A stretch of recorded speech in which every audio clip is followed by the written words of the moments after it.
Vamos ver um exemplo que evidencia o papel dos parâmetros de aversão ao risco de imprecisão informacional. Vamos considerar um agente avesso ao risco com a seguinte função de utilidade instantânea. Vamos ver as propriedades dessa função. Em primeiro lugar, o de zero vale zero. Em segundo lugar, a derivada de U. Conclusão, isso aqui é positivo. No interior, né? E a segunda derivada? Então, vai dar menos meio vezes 1 mais 2rx elevado a menos meio menos 1, vezes a derivada do que está dentro. É 2r. Você cancela o 2 com 2 e vai encontrar isso aqui é negativo, já que isso aqui é positivo, positivo, aqui é positivo e tem o menos na frente. Portanto, a função de utilidade ela satisfaz as seguintes propriedades. Ela está normalizada, o de zero é zero, ela é crescente e é côncava. Vamos interpretar os parâmetros. A aversão ao risco, medida absoluta de aversão ao risco de Arrow-Prats, ela é o negativo da segunda derivada dividido pela primeira derivada. Em cada ponto x, a medida é isso aqui. A gente calculou essas derivadas aí, né? Isso aqui é r sobre 1 mais 2rx. Se x é zero, o que eu posso dizer sobre ρ? Vai dar r. Então, aquele parâmetro r que aparece na função de utilidade instantânea, ele mede o seguinte, ele é a medida absoluta de aversão ao risco quando o pagamento é zero. Quando o x vai aumentando, vai para mais infinito, isso vai para zero, aí só vai diminuindo. Então, o parâmetro r mede o grau de aversão absoluta ao risco quando o x é igual a zero. A gente tem a função de utilidade instantânea e quer descobrir a utilidade inversa, que a gente designa pela letra H. Para descobrir a utilidade inversa, a gente parte da equação U de x igual a y e tenta isolar o x como função de y.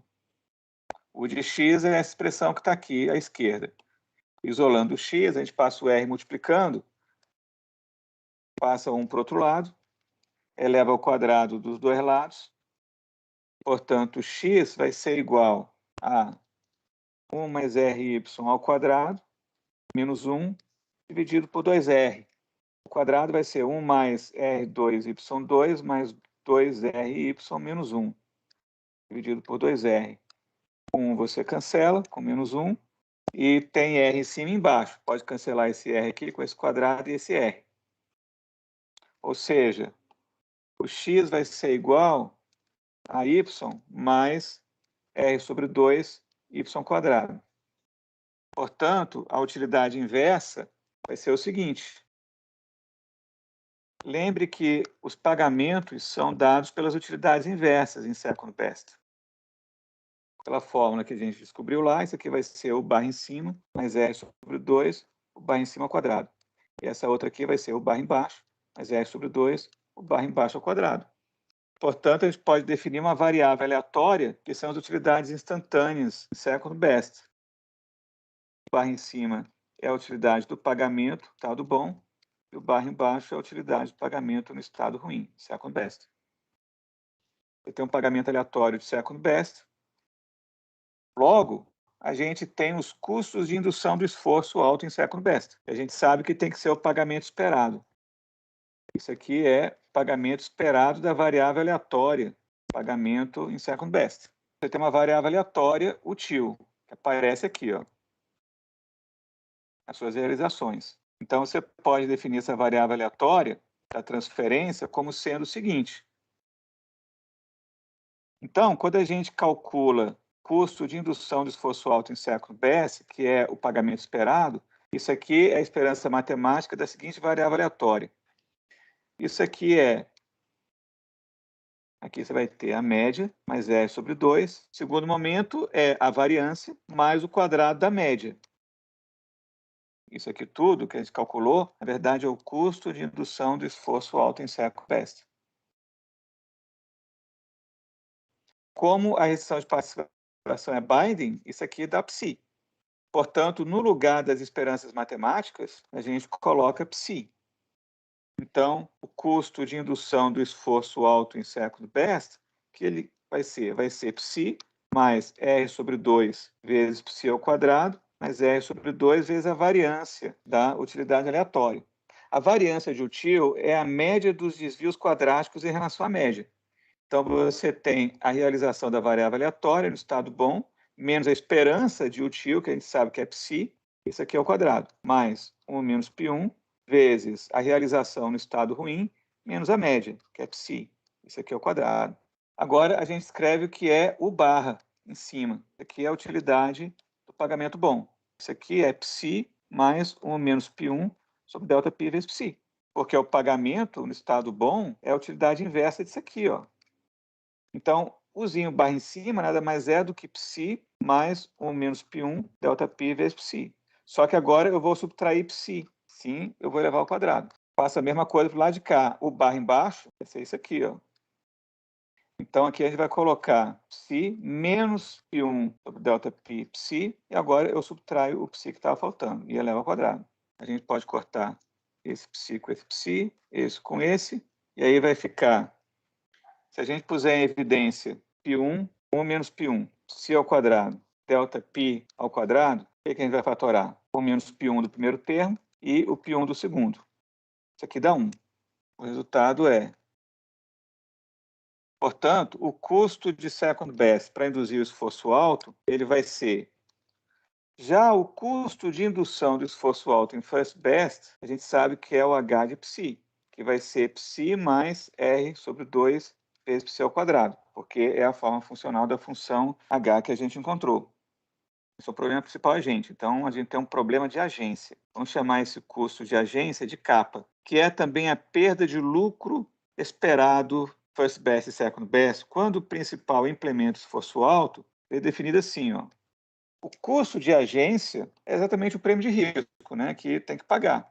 Quando você pega o custo de indução de esforço alto em second best e subtrai o custo de indução do esforço alto em first best, você vai cancelar esse psi com esse psi aqui, ó, e vai cancelar esse termo com esse outro termo. Portanto, a diferença é o custo de agência, ou seja, o custo de agência vai ser R sobre 2 vezes π1 menos π1 dividido por delta π ao quadrado vezes psi ao quadrado. Vamos definir como eta o seguinte. Esse parâmetro eta é uma medida do problema informacional do principal, porque ele depende apenas das distribuições de probabilidade, do π1 e do π0. Assim, a gente pode escrever o custo de agência, kappa, como sendo... Vamos fixar o π0 e considere eta como função de π1. Então, o que é eta de 0? Quando π1 é 0, fica 0 vezes 1 sobre o número positivo, vai dar 0. Quando π1 é 1, aqui fica o menos 1, que dá 0. Então, vale 0 nesses extremos. Quando π1 converge para π0, o denominador vai para 0 e o numerador vai para a constante, π0 vezes 1 menos π0. Esse denominador vai para 0 e ele está elevado ao quadrado. Portanto, vai dar mais infinito. Logo, o gráfico dessa função eta teria uma coisa mais ou menos assim. Como o π1 é maior do que π0, só o que nos interessa é o trecho que está no lado direito. O custo de agência, kappa, ele aumenta com R, que é a medida absoluta de aversão ao risco em x igual a 0. Então, quanto maior a aversão ao risco, maior o custo de agência. Ele aumenta também com psi. Quanto maior a desutilidade do esforço, maior o custo de agência. E aumenta também com eta, que é a medida do problema informacional. Quanto maior o eta, maior o custo de agência. O que significa o eta maior? Significa que o π1 é maior do que o π0, mas não é tão maior assim, não. Está próximo. Então, quando você tem o π0 é 50% e o π1 é 54%, o problema informacional nessa situação é maior do que o problema informacional que nós teríamos se o π1 fosse 63%.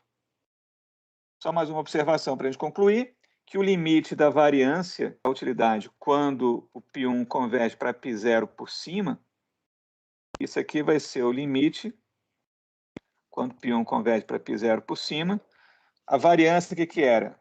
A variância de util era igual a π1 menos π1 dividido por ΔΠ ao quadrado vezes π ao quadrado. Isso aqui nada mais é do que eta π1 vezes π ao quadrado.